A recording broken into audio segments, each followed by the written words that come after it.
த்ரயம்பகம் யஜாமஹே சுகந்திம் புஷ்டிவர்தனம் ஊர்வாருகமிவ பந்தனான் மிருத்யோர் முக்ஷீயமாம்ருதாத்.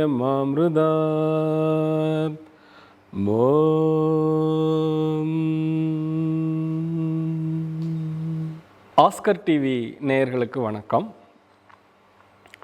முழுமை நலவாழ்விற்கு மரபான யோகமும் நவீன கண்டடைதல்களும் என்ற தலைப்பில் தொடர்ச்சியாக பயிற்சிகளையும் சிந்தனைகளையும் உடல் நல குறிப்புகளையும் பார்த்துட்டு வரோம். கண்களுக்கான பயிற்சி, கழுத்து, தோள்கள், உடலை பயிற்சிக்கு இடையே தளர்த்தி கொள்ளும் யஷ்டிகாசனம் எல்லாம் பார்த்துட்டு வந்திருக்கோம். இப்போது நம்முடைய வயிற்றை பற்றி சில சிந்தனைகள். நவீன விஞ்ஞானம் வயிற்றுப்பகுதியை இரண்டாம் மூளை என்று குறிப்பிடுகிறது. செகண்ட் பிரெயின் ஆஃப் யுவர் பாடின்னு சொல்கிறாங்க. யோசிச்சு பாருங்கள், நமக்கு ஏதாவது ஒரு உள்ளுணர்வு தோன்றும் பொழுது கட் ஃபீலிங் அப்படின்ற ஒரு வார்த்தையை நம்ம பயன்படுத்துவோம். அதீதமான பயம், எச்சரிக்கை உணர்ச்சி, இதையெல்லாம் நம்ம எங்கே உணர்கிறோம்? மூளையில் உணர்கிறோமா, இதயத்தில் உணர்கிறோமா, வயிற்றில் உணர்கிறோமா? ஆயுர்வேத மரபுலையும் சரி, யோக மரபுலையும் சரி, வயிற்றுக்கு மிகுந்த முக்கியத்துவம் கொடுப்பாங்க. உங்களுக்கு தெரிஞ்சிருக்கும், ஆயுர்வேத சிகிச்சை முறைகள் முதலில் உங்கள் வயிற்றை நல்லபடியாக தூய்மையாக்கிய பின்பு தான் வைத்தியத்தையே தொடங்குவாங்க. நம்முடைய பசி, ஜீரணம், இந்த இரண்டும் நல்லபடியாக இருந்தால் மட்டும்தான் நமக்கு ஒரு நல்ல வாழ்க்கை சாத்தியம். எவ்வளவு சத்தான உணவுகளை, விலை உயர்ந்த உணவுகளை நாம் எடுத்துக்கிட்டாலும் அதை உடல் முழுமையாக ஜீரணம் செய்யவில்லைன்னா அத்தனையும் வீண் தான். மட்டும் இல்லை, மாறான எதிர் விளைவுகளையும் ஏற்படுத்தும். இப்போ நவீன விஞ்ஞானத்தின் கண்டுபிடிப்பில் ப்ரொபயோட்டிக் அப்படின்னு ஒரு பாக்டீரியாவை கண்டறிஞ்சிருக்காங்க. எல்லா தொன்மையான பண்பாடுகள்லையுமே, உலகம் முழுவதும் நீங்கள் தொன்மையான பண்பாடுகள் அனைத்துலேயுமே இந்த புளிக்க வைக்கப்பட்ட, நம்ம ஊரில் பழைய சாதம், மோர் இந்த மாதிரி இருக்குது. எல்லா தொன்மையான தாய்லாந்து, ஜப்பான், எல்லா நாட்டிலையும் உலகம் முழுவதும் இந்த ப்ரொபயோட்டிக் உணவை எல்லா தொன்மையான ரஷ்யாவில் இருக்குது. ரஷ்யாவில் கெஃபிர் அப்படின்னு சொல்லி அதை சொல்லுவாங்க. ஒரு வகையாக புளிக்க வைக்கப்பட்ட ஒரு தயிர் வகை, தயிர்னு சொல்லலாம். தயிர் போல தான் இருக்கும் அதனுடைய சுவை. ஆனால் அது ப்ரொபயோட்டிக்கிற நுண்ணுயிர். இதில் என்ன, இப்போ நவீன காலத்தில் என்ன சிக்கல் ஏற்படுதுன்னா, நம்ம ஏதாவது உடல்நல குறைவுகளுக்காக ஆன்டிபயோட்டிக் மருந்துகள் எடுத்துக்கும் பொழுது, ஆன்டிபயோட்டிக் அது பயோனா உயிர், ஆன்டி, அந்த பாக்டீரியாக்களுக்கு எதிரான கெட்டது தீங்கு செய்கிற பாக்டீரியாக்களை உடலிலிருந்து நீக்கும் பொழுது கூடவே இந்த நன்மை செய்யும் பாக்டீரியாக்களையும் அழித்து விடுது.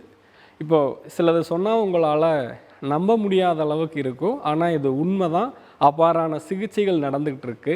நல்ல ஆரோக்கியமாக இருக்கிற ஒரு மனிதனுடைய மலத்திலிருந்து எடுத்து பாக்டீரியாக்களை, நோய் பாதிக்கப்பட்டவங்களுக்கு கேப்சூல் வடிவில் இப்போ சிகிச்சை நடந்து கொண்டு இருக்கிறது.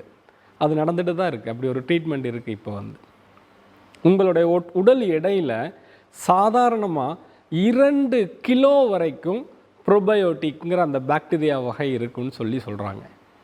நம்ம யோக மரபும் வயிற்றுக்கான பயிற்சிகள் நிறைய வழங்குகிறோம். நிறைய பயிற்சிகள் இருக்குது. அதையெல்லாம் நம்ம தொடர்ச்சியாக ஒவ்வொன்றா பார்க்க இருக்கோம். நல்ல ஜீரணம், நல்ல பசி, உடலிலிருந்து சத்துக்களை உணவிலிருந்து கிரகித்து ஒரு ஆரோக்கியமாக வைப்பதற்கான பயிற்சிகளை நம்ம தொடர்ந்து பார்க்க போகிறோம். இன்று புஜங்காசனம் என்று சொல்லப்படுகிற கோப்ரா போஸ். புஜங்கம்னா நாகம் படம் எடுத்தது போலான ஒரு பயிற்சியை இன்றைக்கி நம்ம பார்க்க போகிறோம்.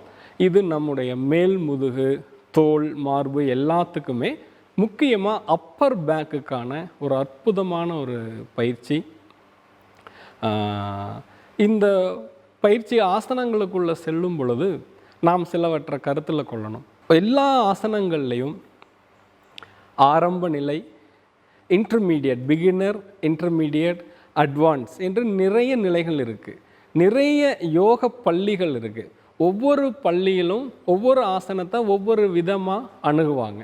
இப்போது நம்ம பார்த்து கொண்டிருக்கிற இந்த ஹத யோகா சீரீஸ்னு சொல்ல போகிற இந்த சீரீஸில் நம்ம செய்ய போகிறது மினி கோப்ரா என்று சொல்லலாம்.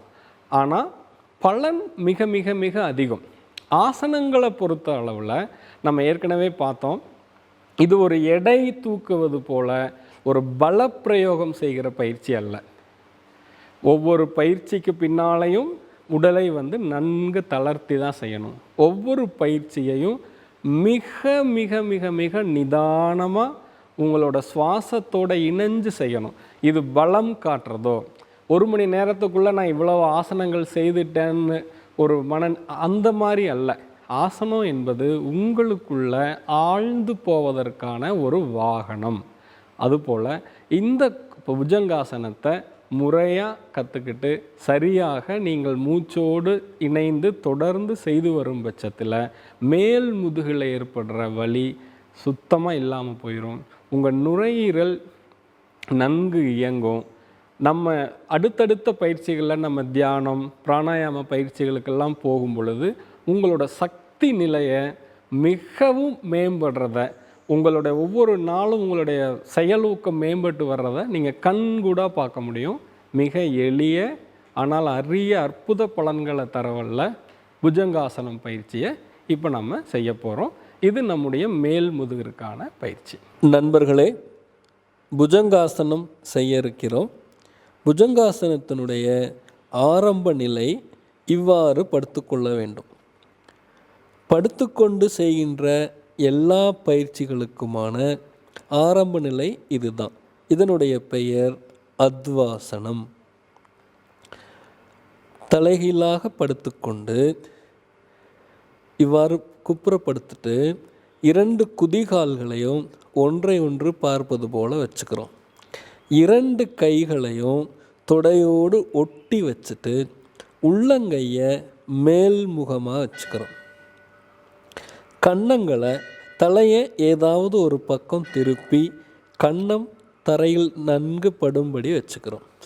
இதுதான் படுத்துக்கொண்டு செய்கிற அனைத்து பயிற்சிகளுக்குமான ஆரம்ப நிலை. இது அத்வாசனா. இந்த நிலையிலிருந்து முதலில் 2 கால்களையும் ஒன்று சேர்த்தவும். அடுத்து 2 கைகளையும் முன்புறமாக கொண்டு தோள்களுக்கு கீழே வச்சுக்கிறோம். இங்கே கை வைக்கிறது ஒரு சப்போர்ட்டுக்காக தான். கையை ஊனி எழுந்துக்க மாட்டோம். அது தண்டாசனம், அது தண்டால், அது புஷ்அப்ஸ், அது வேறு. இங்கே ஆசனால் அது வராது. இந்த ஆசனத்தை பொறுத்தளவுக்கு மிக மிக மிக குறைந்த சப்போர்ட் கைகளில் கொடுக்கலாம்.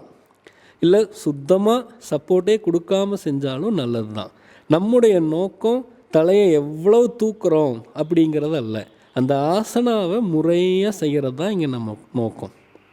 கைகளை தோள்களுக்கு கீழே வச்சுக்கிட்டு உங்களோட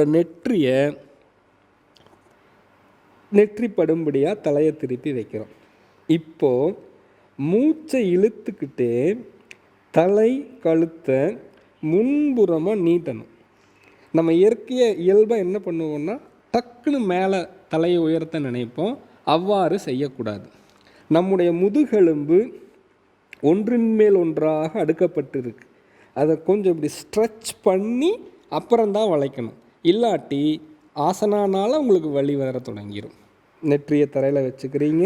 மூச்சை இழுத்துக்கிட்டே எலாங்கேட் த ஸ்பைன், கொஞ்சம் முன்னோக்கி நீட்டி நெற்றி, கழுத்து, முதுகு மேல் நோக்கி உயர்த்துறீங்க.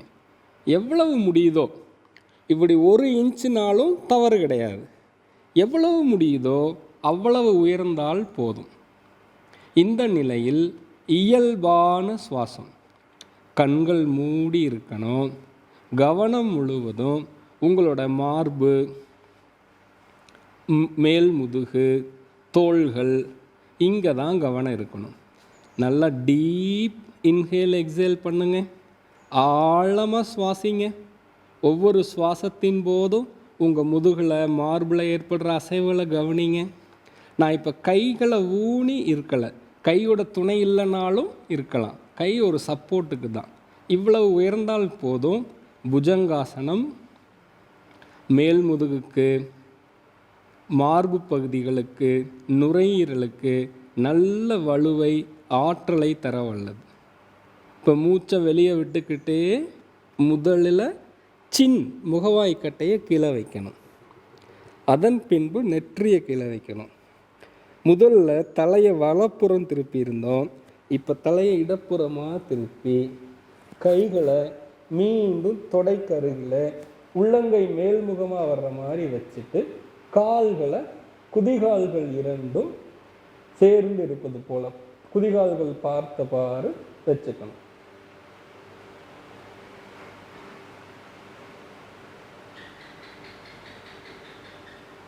இந்த நிலையில் ஓரிரு ஆழ்ந்த சுவாசங்கள் எடுத்து உடலை நல்லா தளர்த்திக்கோங்க. தோள்களுடைய வலிமையை அதிகரிக்கிற, மேல் முதுகனுடைய பிரச்சனைகளை சரி பண்ணுற, நல்ல தோற்றப்பொழிவை தரவல்ல புஜங்காசன பயிற்சியை நாம் கற்றுக்கொண்டோம். அது மிக எளிய பயிற்சி, ஆனால் அரிய பலன்களை தரவல்லது. தொடர்ந்து கற்போம், இணைந்து பயணிப்போம். எல்லாம்